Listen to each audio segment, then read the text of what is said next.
കുഞ്ഞുണ്ടായാൽ വിവാഹത്തിന് വേഗം വീട്ടുകാർ സമ്മതിക്കും. അതായത് രാഹുലിൻ്റെ വീട്ടുകാർ വേഗം ഈ കുഞ്ഞുണ്ടായാൽ സമ്മതിക്കും വിവാഹത്തിന് എന്നുൾപ്പെടെ ഈ പെൺകുട്ടിയോട് പറഞ്ഞിട്ടുണ്ട്. നേരിൽ കാണാൻ രാഹുൽ ആഗ്രഹം പ്രകടിപ്പിച്ചു. റെസ്റ്റോറൻറ്റിൽ കാണാമെന്ന് പറഞ്ഞപ്പോൾ പൊതുപ്രവർത്തകനായതിനാൽ പൊതുവിടത്തിൽ കാണാൻ പറ്റില്ല എന്ന് പറഞ്ഞു. ഒരു ഹോട്ടലിൻ്റെ പേര് നിർദ്ദേശിച്ച് അവിടെ റൂം ബുക്ക് ചെയ്യാൻ പറഞ്ഞു.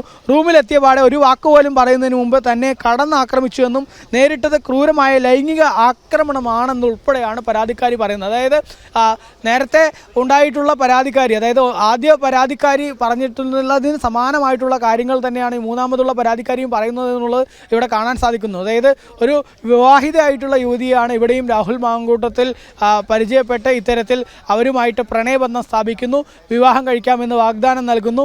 അങ്ങനെ വിവാഹം കഴിക്കാമെന്ന് വാഗ്ദാനം നൽകിയതിന് ശേഷം അവരോട് പറയുന്നു വിവാഹം കഴിക്കണമെങ്കിൽ ഒന്ന് ഈ നേരത്തെയുള്ള വിവാഹബന്ധം വേർപ്പെടുത്തണം. അത് ആവശ്യപ്പെടുന്നു. ആ യുവതിയോട് കൃത്യമായിട്ട് തന്നെ നേരത്തെ ഉണ്ടായ വിവാഹബന്ധം വേർപ്പെടുത്തണം എന്നുള്ള കാര്യം ആവശ്യപ്പെടുന്നു.